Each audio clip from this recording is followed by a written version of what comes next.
প্রিয় শিক্ষার্থী, গতদিনে আমরা ত্রিকোণমিতি বিষয় নিয়ে দুইটি ক্লাস অলরেডি শেষ করে ফেলেছি। প্রথম ক্লাসটি আমরা ত্রিকোণমিতির প্রাথমিক ধারণা অর্থাৎ ত্রিকোণমিতির সূত্রগুলো কিভাবে গঠিত হলো সেই বিষয় নিয়ে তোমাদের সাথে আলোচনা করেছিলাম। দ্বিতীয় ক্লাসে আমরা সূত্রগুলোর প্রতিপাদন অর্থাৎ সূত্রগুলোর সাথে সম্পর্কগুলো কিভাবে গঠিত হলো সেগুলো নিয়ে তোমাদের সাথে আলোচনা করেছিলাম। আজকে আমরা এই সূত্রগুলো প্রয়োগ করে ত্রিকোণমিতির গাণিতিক সমস্যাগুলো কিভাবে সমাধান করা যায় সেই বিষয়গুলো নিয়ে তোমাদের সাথে আলোচনা করব। তো চলো আমরা দেরি না করে শুরু করি। তো আমি বোর্ডে 2 নম্বর প্রশ্ন এখানে লিখে রেখেছি, তোমরা নিশ্চয়ই দেখতে পাচ্ছ। 2 নম্বর প্রশ্ন আমাদের বইতে আছে, sin a = 3/4 হলে এ কোণের অন্যান্য অনুপাত নির্ণয় করো। তো আমরা এই sin এর সমান 3/4 এই অঙ্কটা দুইটা পদ্ধতিতে করতে পারি। প্রথমত আমরা চিত্রের সাহায্যে করার চেষ্টা করি। দেখো আমাদের এখানে বলা হয়েছে sin a, তার মানে এখানে সূক্ষ্ম কোণটা হচ্ছে এই a কোণটা আমরা বিবেচনা করতেছি। তাহলে a কোণ সাপেক্ষে আমরা জানি sin = লম্ব ডিভাইডেড অতিভুজ। তাহলে a কোণ সাপেক্ষে লম্ব কে হবে BC। তার মানে এখানে আমরা কিন্তু অনুপাত শিখেছি, তার মানে এই বাহুটার মান হবে হচ্ছে 3 আর অতিভুজ নিচে 4, মানে এই হচ্ছে এই বাহুটার নাম হবে 4। তার মানে প্রশ্নের বর্ণনা অনুসারে আমরা চিত্র একে এটা লিখে নিলাম। কি প্রশ্নে দেওয়া ছিল sin এর সমান 3/4 হলে এই কোণের অন্যান্য অনুপাত নির্ণয় করা। তাহলে sin এইটা আমাদের প্রশ্নে দেওয়া আছে। দেওয়া থাকা মান থেকে আমরা একটা সমকোণী ত্রিভুজ আঁকলাম, সেখানে একটি a কোণ দিলাম, b c বা যা দিলাম অসুবিধা নেই। আমরা এখানে a দিতে পারতাম অথবা এখানে দিতে পারতাম, এখানে দেওয়া যাবে না। তাহলে আমরা sin এর সমান 3/4, তাহলে sin মানে লম্ব বাই অতিভুজ, তাহলে নিচে হচ্ছে অতিভুজ 4, অতিভুজের জায়গায় 4 লিখলাম, উপরে লম্ব হচ্ছে 3, তাহলে এই সূক্ষ্মকোণের বিপরীত বাহু লম্ব 3 লিখলাম। এখন আমরা এখান থেকে এসি বাহুর মানটা বের করে নিব। কিভাবে? আমরা জানি পিথাগোরাসের উপপাদ্যের সাহায্যে। কি জানি? যে লিখতে পারি একথা, AC² প্লাস BC² = AB²। এটা হচ্ছে পিথাগোরাসের উপপাদ্য। আমাদের যেহেতু এসির মান বের করব, তাহলে AC² এই পাশে রেখে AB² মাইনাস এই যে BCটা কি করলাম ওই পাশে দিয়ে দিলাম BC²। এখন আমরা কিন্তু এগুলো মান বসিয়ে দেব। কিভাবে? AB এর মান এখানে কত আছে 4, তার উপর স্কয়ার। BC এর মান কত আছে 3, তার উপর স্কয়ার। তার মানে আমরা এই কথা বলতে পারি AC² কত 16 মাইনাস 9, অথবা AC সমান কত হয় যেন AC² সমান 7। সুতরাং আমরা এই কথা বলতে পারি যে AC = √7। AC এর মান আমরা কি করলাম এখানে পেয়ে গেলাম। এখন আমরা যদি বলি অনুপাতগুলো, সেই অনুপাতগুলো থেকে আমরা নির্ণয় করি। তো আমাদের বাকি অনুপাত এখানে একটা দেওয়া আছে, আরো 6টা।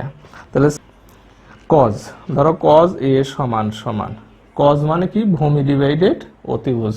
তাহলে এখানে a কোণ সাপেক্ষে ভূমিকে AC, অতিভুজকে AB। তার মানে আমরা এখন AC এর মান লিখতে পারি √7 আর AB এর মান কত 4। cos এর মান পেয়ে গেলাম। আচ্ছা, এবার যদি আমি মান বের করি, ধরো tan বের করব। tan A সমান, tan মানে লম্ব বাই ভূমি, a কোণ সাপেক্ষে লম্বকে BC, ভূমিকে AC। তার মানে BC এর মান 3, AC এর মান কত √7। এই যে আমরা AC এর মান কিন্তু বের করে নিয়েছি √7, মানে এটা কি আমরা বের করে নিয়েছি। এরপরে ধরো আমরা cot বের করব, cot A। তাহলে cot মানে আমরা তো বিপরীত জানি, সেটা কি ভূমি, a কোণ সাপেক্ষে ভূমি ডিভাইডেড লম্ব। তো ভূমি মানে কত √7 আর এখানে AC এর মান কত, BC এর মান কত 3। এরপরে আমরা কয়টা অনুপাত পেলাম? 3টা। আরো 2টা বের করে ফেলি। দেখো cosec, তাহলে আমরা cosec A যদি লিখি অতিভুজ ডিভাইডেড, অতিভুজকে AB ডিভাইডেড লম্ব BC। তার মানে AB এর মান কত ছিল 4 আর এটা হচ্ছে 3। আরেকটি অনুপাত ছিল sec A মানে হচ্ছে অতিভুজ ডিভাইডেড, কি বলেছিলাম গত দিনে, অতিভুজ ডিভাইডেড ভূমি কে AC। তার মানে AB এর মান কত যেন 4, AC এর মান স্কয়ার রুট 3। তাহলে আমাদের ত্রিকোণমিতির অনুপাত কয়টি? 6টি ছিল, তো একটি দেওয়া আছে, বাকি অন্যান্য অনুপাত সমূহ নির্ণয় করো। বাকি এই যে একটা, এই হচ্ছে 2টা, 3টা, 4টা, 5টা, একটা দেওয়া আছে 6টা। এবার আমরা 3 নম্বর অঙ্কটা বুঝি। 3 নম্বর অঙ্ক কি ছিল? 15 cot a = 8 হলে sin a এবং sec এর মান নির্ণয় করো। তো শুরুতেই আমরা দেওয়া আছে মানটা কি ছিল যেন, আমাদের গত অঙ্কটাও কিন্তু ছিল একইভাবে দেওয়া আছে কি 15 cot a = 8। সুতরাং আমরা কিন্তু এই কথা বলতে পারি cot a = 8 / 15। তো আমরা ঠিক পূর্বের ন্যায় চিত্র এঁকে নিয়েছি। এখানে একটা এ বি সি সমকোণী ত্রিভুজ এঁকেছি। সমকোণী ত্রিভুজের এখানে একটি কোণ, এখানে যেহেতু এ আছে আমরা সূক্ষ্ম যে কোনো একটি কোণ এ লিখে রাখলাম। আমি এটা এখানে লিখতে পারতাম, আমি এখানে লিখেছি। তো আমরা একটি কোণ এ লিখলাম। তো কট মানে আমরা বলেছিলাম কট মানে হচ্ছে ভূমি ডিভাইডেড লম্ব। তাহলে ভূমি 8, তার মানে এসি 8, লম্বকে 15, তার মানে এটা হচ্ছে 15। এখন আমরা কি করতে হবে? তাহলে এখান থেকে ঠিক একইভাবে পিথাগোরাসের সূত্র প্রয়োগ করে এ বি এর মান বের করব। তাহলে আমরা জানি এই একইভাবে আমরা পিথাগোরাস প্রয়োগ করি। কি জানি? এ বি স্কয়ার ইকুয়াল কি ছিল যেন, AC square plus BC square, বা আমরা এই কথা বলতে পারি এ বি স্কয়ার। তো এসি এর মান কত ছিল? 8, তার উপর স্কয়ার, আর এখানে বিসি এর মান কত? 15, এর উপর স্কয়ার, বা এ বি স্কয়ার ইকুয়াল 8 8 কত? 64, আর এখানে 2 25। তো আমরা এখানে এ বি স্কয়ার ইকুয়াল যদি প্লাস করি তাহলে কত হয়? 5 4 9, আর এখানে কত হয়েছে? 8 আর 2, বা এ বি ইকুয়াল আমরা যদি এটাকে কি করি? স্কয়ার রুট করি। সুতরাং এ বি বাহুর মানটি বাড়ায় কত যেন? 17। তাহলে আমরা এই বাহুর মানটা বের করে নিলাম কত? 17। এখন আমাদের বের করতে বলছে সাইন এ। সুতরাং আমরা কিন্তু এখানে কি বলতে পারি?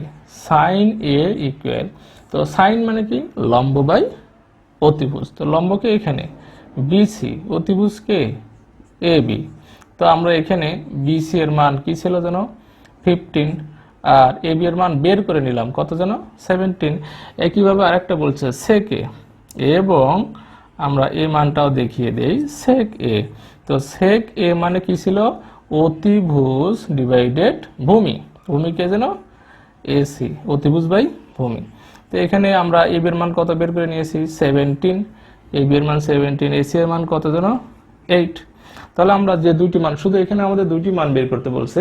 যদি আগের 2 নম্বর প্রশ্নের ন্যায় সবগুলো অনুপাতে বের করতে বলতো, যেমন sine A, cos A, sec A, tan A, cot, আমরা সবগুলো বের করতে পারতাম একইভাবে। সৃজনশীলে আমাদের যদি এই ধরনের প্রশ্ন আসে তাহলে আমরা সবগুলো বের করতে পারবো। এবার তাহলে আমরা 4 নম্বর প্রশ্নটা কি ছিল? আমরা নিশ্চয়ই প্রশ্ন সবাই পড়তে পারতেছি। প্রশ্ন হচ্ছে এবিসি সমকোণী ত্রিভুজের সি কোণ হচ্ছে 90 ডিগ্রি বা এক সমকোণ, এবি সমান 13 সেন্টিমিটার, বিসি 12, এবং এবিসি থিটা কোণ হলে সাইন থিটা কস থিটা, মানে এটা তিনটা চাইছে, সাইন থিটা, কস থিটা এবং ট্যান থিটার মান নির্ণয় করো। তাহলে আমরা এখানে প্রথমে চিত্র, যেহেতু সমকোণী ত্রিভুজ আঁকতে বলছে আমরা একটা সমকোণী ত্রিভুজ আঁকলাম। আঁকার পরে আমাদের বলতেছে এবি যেখানে আছে দেখতে পাচ্ছি আমরা এইটা, তাহলে এবির মান আমরা কত লিখলাম? 13 সেন্টিমিটার। বিসি মানে এই নিচে বিসি দেখতে পাচ্ছি, বিসিতে কত লিখবো যেন? 12 সেন্টিমিটার। এরপরে বলতেছে এ বিসি সমান থিটা, তাহলে আমরা এ বি সি এই কোণের জায়গায় আমাদের কি দিতে হবে? থিটা দিতে হবে। তাই যদি হয় তাহলে এই অনুপাতগুলো নির্ণয় করতে হবে। তো ঠিক আগের ন্যায়, পূর্বের ন্যায় আমরা কি করব? এ বি বাহুর মানটা বের করে নেব কি দিয়ে? পিথাগোরাসের উপপাদ্য দিয়ে। তো সেক্ষেত্রে আমরা প্রথমে একইভাবে আমরা জানি এই কথা বলতে পারি কি যেন? AC square plus BC square equal A B square, বা এই কথা বলতে পারি AC square equal A B square minus BC square, বা এসি স্কয়ার ইকুয়াল এবির মান কত ছিল যেন? 13 স্কয়ার, বিসি এর মান কত ছিল? 12 স্কয়ার, এসি স্কয়ার ইকুয়াল 169 আর 144। তো এসি স্কয়ার লেস করলে কত? 25, তার মানে এসি হচ্ছে স্কয়ার রুট 25।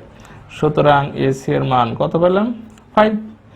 তো আমরা এসি বাহুর মানটা কি করলাম, এটা আমাদের বের করে নিতে হলো দেওয়া মান থেকে।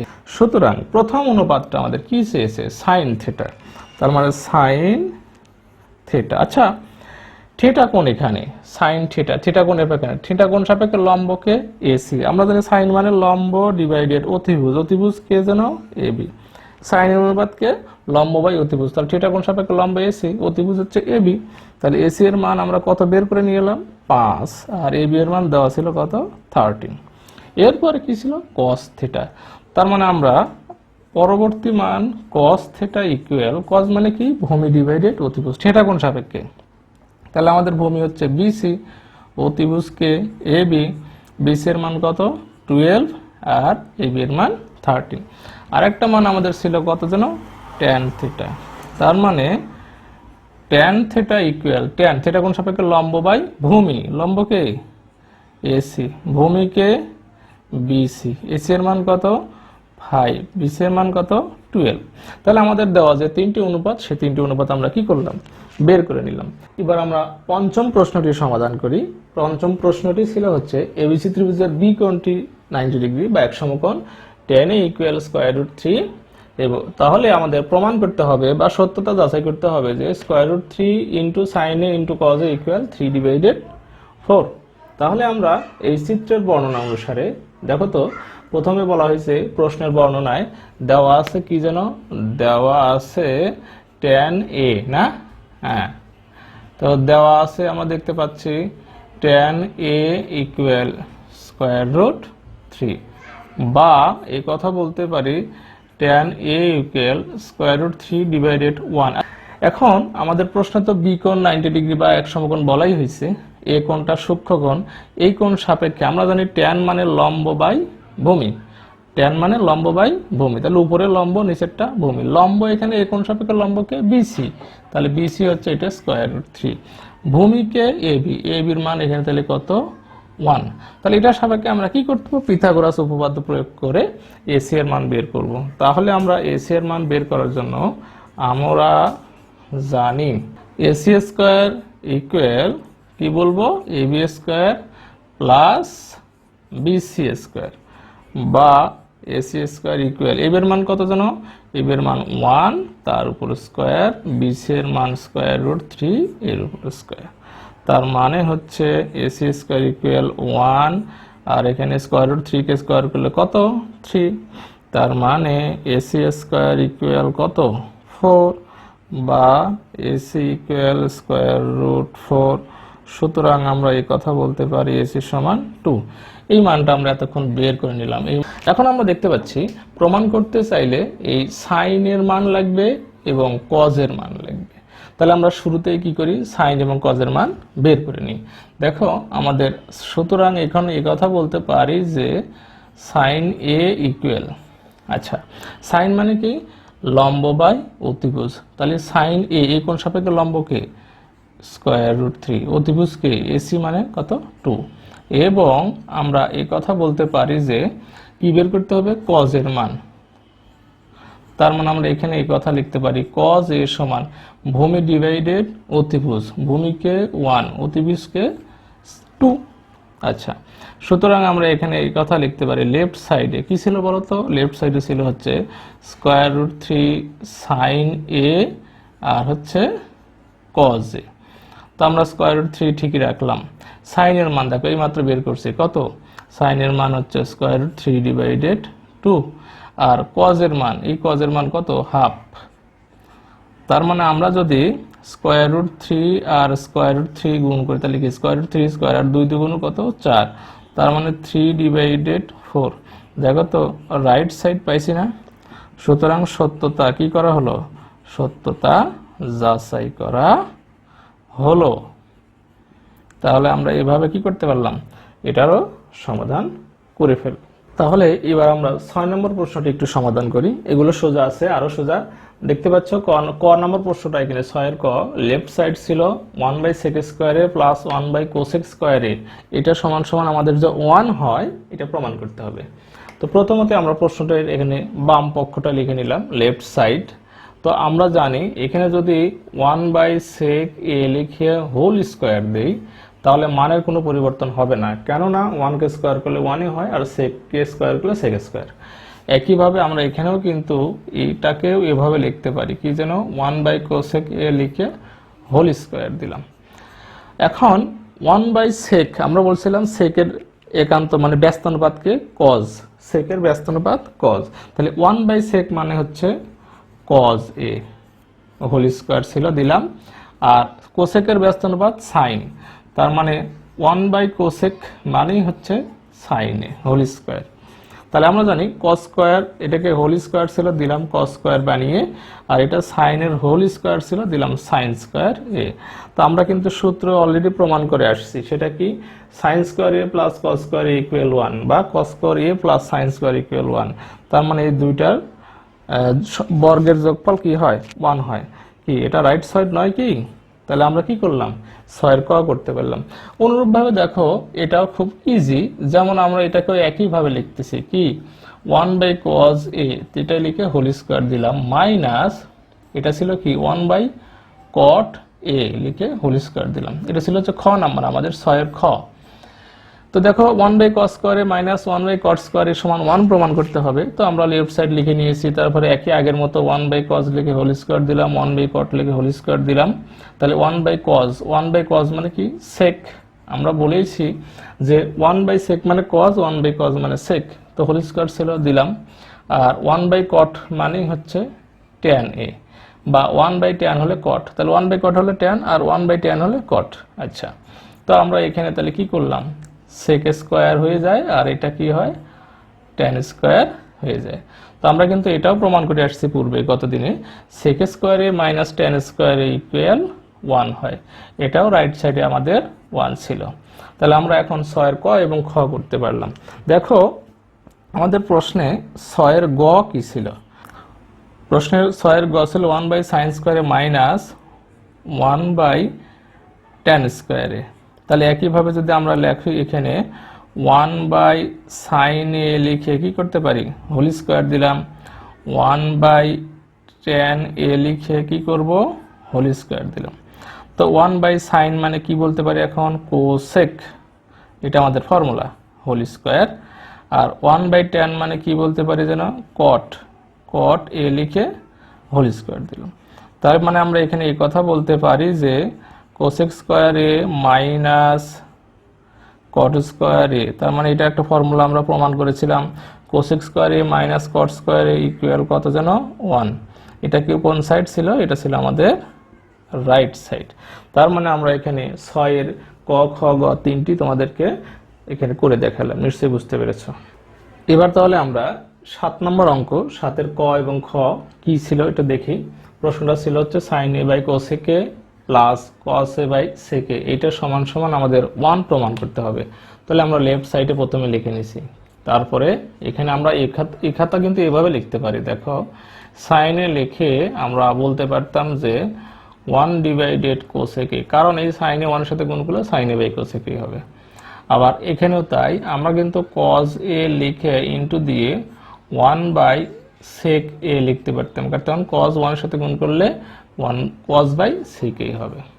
তার মানে হচ্ছে আমরা sin a লিখলাম ইনটু 1/cosec মানেই হচ্ছে sin কোনটুক এইটুকের ফর্মুলা, কিন্তু এইটুকের মান, তার মানে আমরা এইটুকের মান হচ্ছে 1/cosec মানে কি sin a প্লাস আমরা cos এ রাখলাম 1/sec মানে হচ্ছে কি cos a। তাহলে sin আর sin গুণ করলে কি হয় যেন sin স্কয়ার a, আর cos আর cos গুণ করলে কি হয় cos স্কয়ার a। তো আমরা জানি sin square a plus cos square equal 1, এটাই ছিল রাইট সাইড 1 প্রমাণ হয়ে গেল। একইভাবে এটাকেও আমরা সেম প্রক্রিয়ায় করতে পারি, যেমন আমাদের কি ছিল sec a into 1/cos a minus এখানে কি ছিল tan a into 1 divided cot a। তার মানে আমরা এখানে এই কথা বলতে পারি sec a ইনটু 1/cos মানে কি sec। আচ্ছা, তারপরে এখানে কি ছিল tan a, 1/cot মানে হচ্ছে tan, তার মানে আমরা sec আর sec গুণ করলে কি হয়ে যায় sec square a minus tan আর tan গুণ করলে কি হয় tan স্কয়ার a। তার মানে আমরা এটা তো ফর্মুলা জানি sec square a minus tan square a equal 1, এটা ছিল রাইট সাইড। আচ্ছা, সাতের আমাদের আরেকটি প্রশ্ন ছিল, তোমরা দেখতে পাচ্ছ 7 নম্বর আমাদের আরেকটি প্রশ্ন ছিল গ প্রশ্ন। কি ছিল? 1/1 প্লাস সাইন স্কোয়ারে প্লাস 1/1 প্লাস কোসেক স্কোয়ারে। তো আমরা প্রথমটা যা ছিল তা লিখলাম, কি যেন 1/1 প্লাস সাইন স্কোয়ার এ। দ্বিতীয় টার্মটা কি করি একটু খেয়াল করি। প্রথমটায় আমাদের এখানে কোসেক মানে 1/sin, তাহলে আমরা একবারে লিখে দিলাম, দেখো 1/sin স্কোয়ারে। তার মানে আমরা যদি একটু বর্গ আকারে লিখি, কি করি এটাকে হোল স্কোয়ার আকারে লিখি, তাহলে 1/sin লিখে হোল স্কোয়ার দিলে পরে পরবর্তীবারে 1/sin স্কোয়ার লেখা যায়। তারপরে এখানেও তাই আমাদের কি ছিল 1/1 প্লাস সাইন স্কোয়ার এ, বা এখানে 1 ছিল। দেখো এখানে যদি আমরা লসাগু করি, কি যেন সাইন স্কোয়ার লসাগু করি, তাহলে এখানে কি হবে উপরে হবে সাইন স্কোয়ারে, এটা এখানে 1 এর সাথে গুণ করলে সাইন স্কোয়ারে প্লাস 1। বা প্রথম টার্মটা আমাদের কোনো কাজ নাই, এখানে কি ছিল সাইন স্কোয়ারে প্লাস, এইটা যদি আমরা উল্টিয়ে উপরে যায় তাহলে কি হয়, উপরে হবে সাইন স্কোয়ারটা, এই সাইন স্কোয়ারটা উপরে চলে যাবে, আর এটা সাইন স্কোয়ারে প্লাস 1 বা 1 প্লাস সাইন স্কোয়ারে। এখানে সাইন স্কোয়ারে প্লাস 1 বা 1 প্লাস সাইন স্কোয়ার একই কথা। এখন যদি আমরা এটা লসাগু করি, দেখো একই 1 প্লাস সাইন স্কোয়ারে হবে লসাগু, এটা উঠে যাবে, মানে 1 1 1, আর এখানে যা আছে তা কি যেন সাইন স্কোয়ারে। এদেরকে কাটাকাটি করলে কত হয় 1। এটা ছিল রাইট সাইড।